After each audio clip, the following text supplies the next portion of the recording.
Hello and welcome, this is Oshi and this is gonna be my top 5 most memorable moments of January. It's sort of like a favorites kind of video, and the 5 things that I'm gonna mention, they are not necessarily in in a ranking or in a growing order.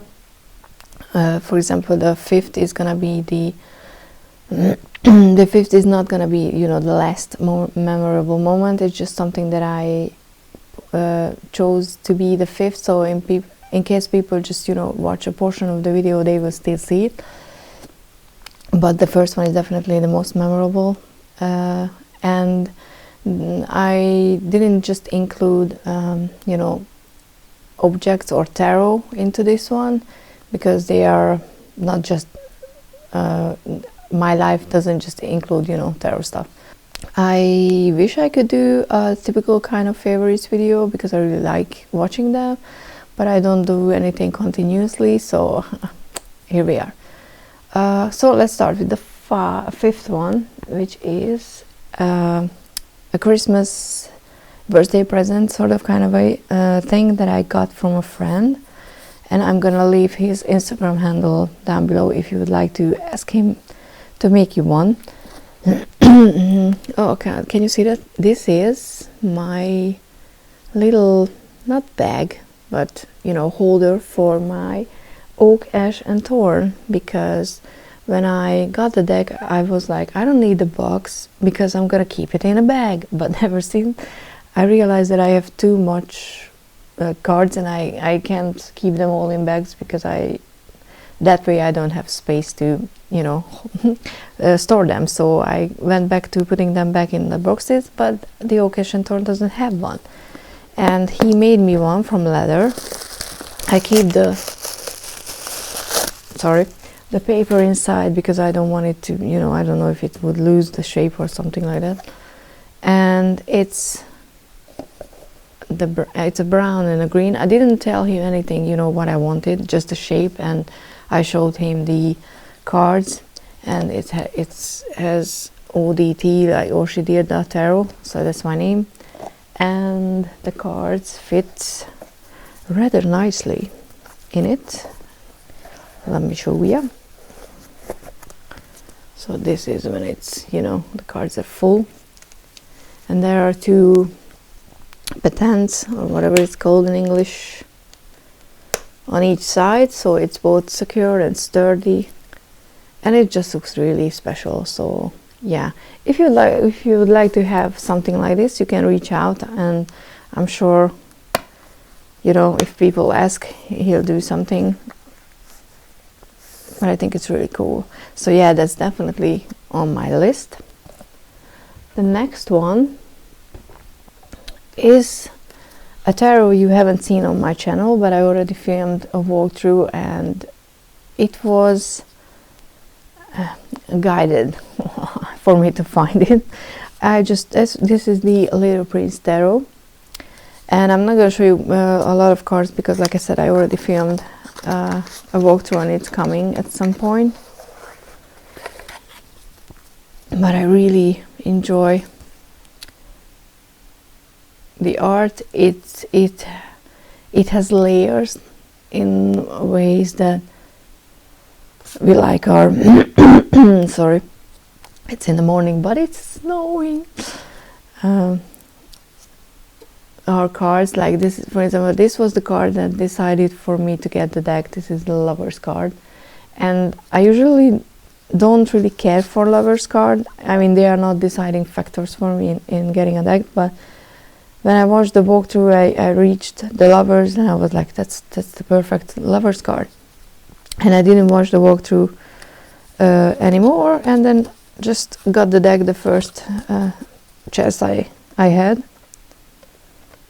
So yeah, the walkthrough is gonna be coming, but that was so surprising to me, because I wasn't expecting to fall in love so hard with the deck by just looking at it once. I mean, I had the same experience with the oak, ash and thorn, and I was like, I don't think I'm gonna find one that I'm gonna feel so connected immediately.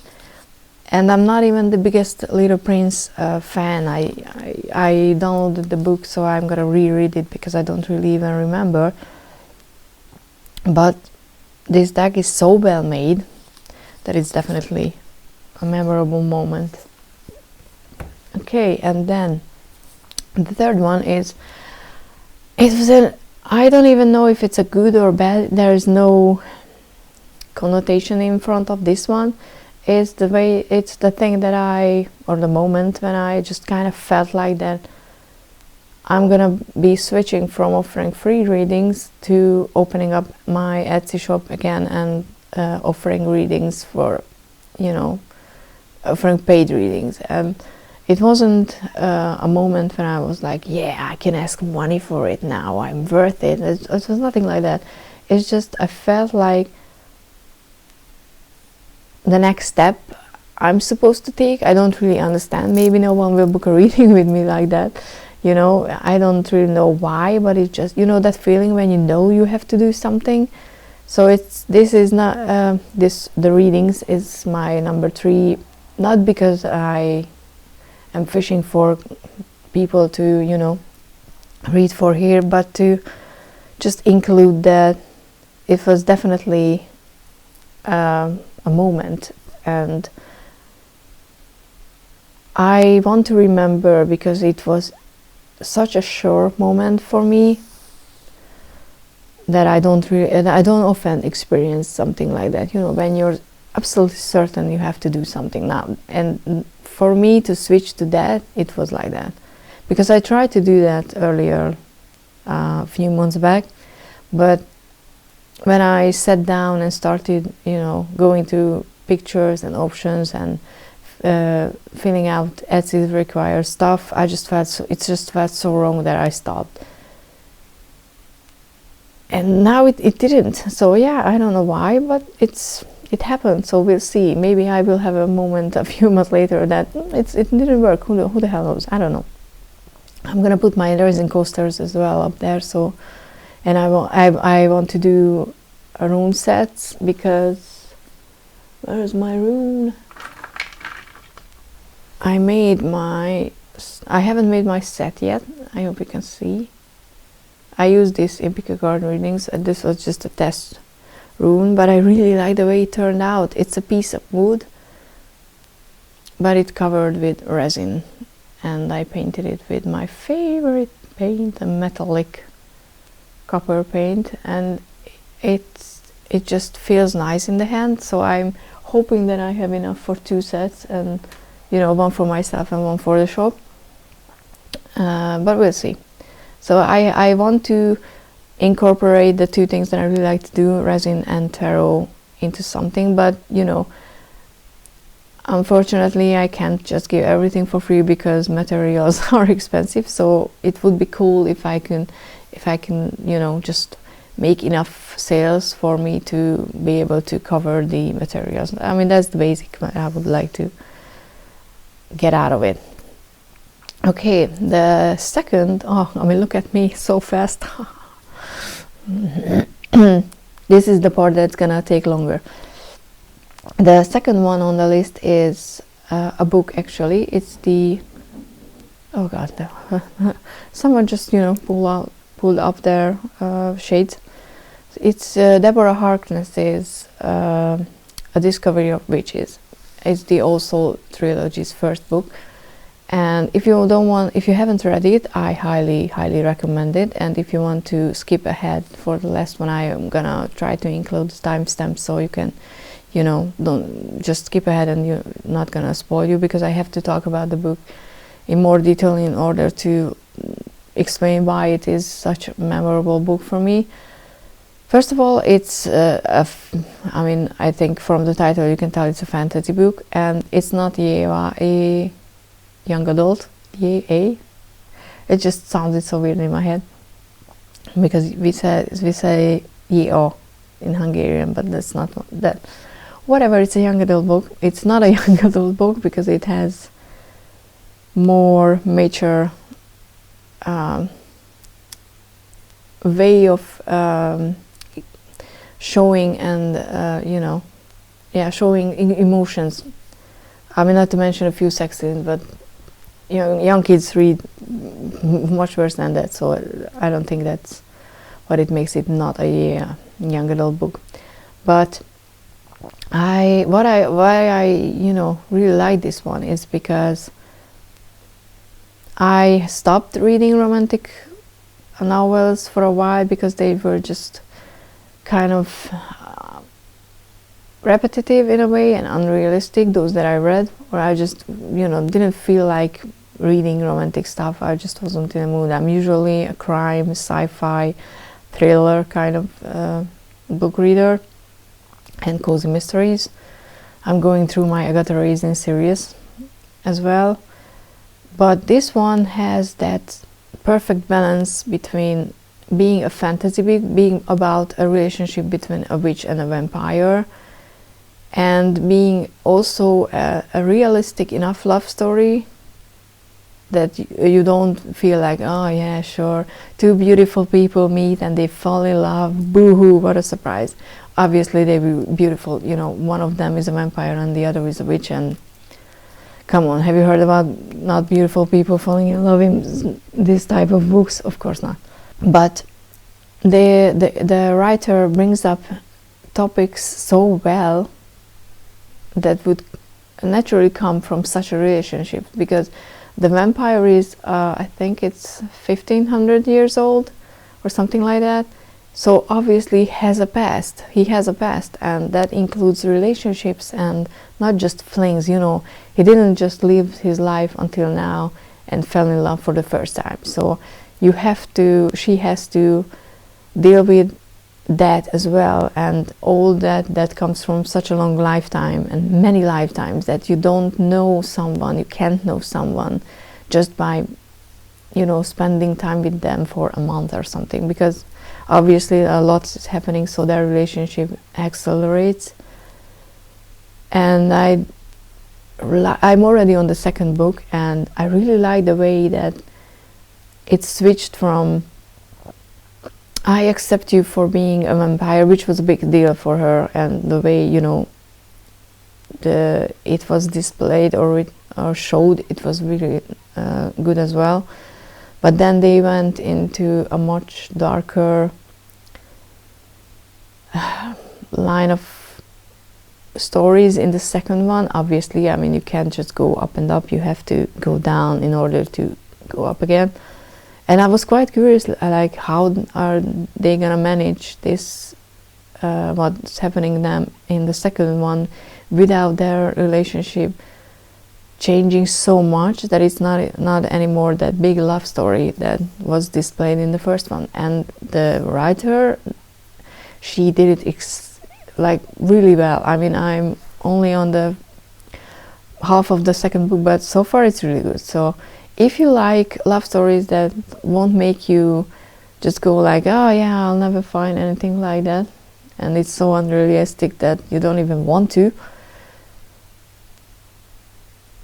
and with a very interesting way to look at witches, demons and vampires, that I highly suggested. And I find the book because of the TV series, and the second season came out and I haven't watched it yet because I was like, I want to read the book first, and so I'm gonna read through the 3 books and then I'm gonna watch the second series. So yeah, that's my second, and I'm really enjoying it. And if you've read the book, please comment down below, because I would love to talk about it. That would be so cool. And we're gonna come to the first, and this is gonna be the mushy and cheesy and all that stuff, because it's about my nephew, who is more than 2 months old now. Jesus. Recently I was like, when he's gonna turn 20, I'm gonna be 60. And let me tell you, I never feel old, but that thought that when he's gonna be 20, I'm gonna be 60, that was a sobering one. But that's not the moment. I mean, I didn't include this in the list. The moment that I want to talk about is, because I want to remember this happening, and I hope by including in this video I will remember, is that it might sound ridiculous, but it's not my baby, so I didn't had a relationship with him before he was born, because my sister wasn't here all the time, and I only felt him kicking like once maybe, because he was doing that when he wasn't here. So, and even though I tried to, you know, when you look at someone who's 9 months pregnant, you see that they are 9 months pregnant, but there's no connection with the baby. So that's why I'm kind of more understanding about dads not feeling that connection, because I don't know, there's just not, it doesn't work like that for someone who's outside of the pregnancy. And when, you know, he was born, he was just crying all the time. I'm a teeny tiny crying baby. But now he has more time when he's just observing the world, which is like, you know, looking at a baby who's, all he does is just, you know, just looks at things and doesn't judge yet. It's just already a very heartwarming feeling. But I was kind of worried for a second or more that, you know, how our relationship is gonna start, because when I first held him, I posted pictures on my Instagram, he was crying his heart out. And the second time as well, and you know, I kind of felt, I was worried that, you know, he's not gonna like me. And you can say that, oh, it's so stupid, why would you? Well, but you know, why not? He has his way of looking at things, and he reads aura at this young, so he could have been like, there's something wrong with her, I don't want to be anywhere near her. But I think, and I'm crediting this, all the work that I did, shadow work and all that stuff on myself, and you know, trying to be more positive. Maybe it's just a nice baby, kind of, but we have such good conversations. And I mean that when he sees me, and obviously when he's not tired or, you know, in pain or whatever, because his stomach hurts a lot, he's just happy to see me, and he starts giggling and he starts smiling. And let me tell you that when a baby that small starts, you know, smiling at you like that, you're gonna want to cry. And I'm not saying that because, oh, I'm a woman, I cry at babies, because it's not me. I love babies, but I don't necessarily, you know, go overboard, and I don't want my own anymore. So it's not that, but I'm just kind of relieved and so happy that he, you know, he likes me. So yeah, it's definitely, like I said, it's a cheesy and very personal thing, but it's definitely the top moment for January, because he started doing that more, yeah, in January. So, and I have a flying freaking thing right now here. So yeah, that's for this January top 5 memorable moments. And about my plans for February, because I wanted to talk about those too. I will have 2 pick a card readings up for February, because it's love. If you know, February is connected to Valentine's Day, so it's gonna be about love, but not in a way that, you know, who's gonna be my forever. That was and I had that fun reading for November, and it turned out to be more serious than I imagined. So I'm gonna link those, I think, with my new videos.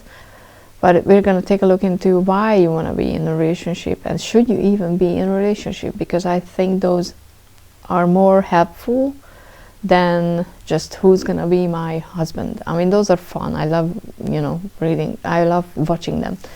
But for me personally, I like to do these kinds of readings. And if everything goes well, I'm gonna have a live with someone that I'm not gonna name yet, because we need to figure out, you know, stuff. But we're planning on starting streaming once a month as well, which is very exciting. So hopefully it's gonna happen in February, but I can't talk about it more in more detail, because we haven't figured out the details. So yeah, that was all for my top 5 most memorable moments, which I very like, the M&Ms for January. And hope you enjoy this. Please share with me a moment that was memorable for you in January. like this video if you liked it. Leave a comment, like I said, subscribe, and do everything else that you want to do. And if nothing else, if you like snow, hope it's snowing for you today as well. And yeah, have a lovely day. Thank you so much for watching. Bye.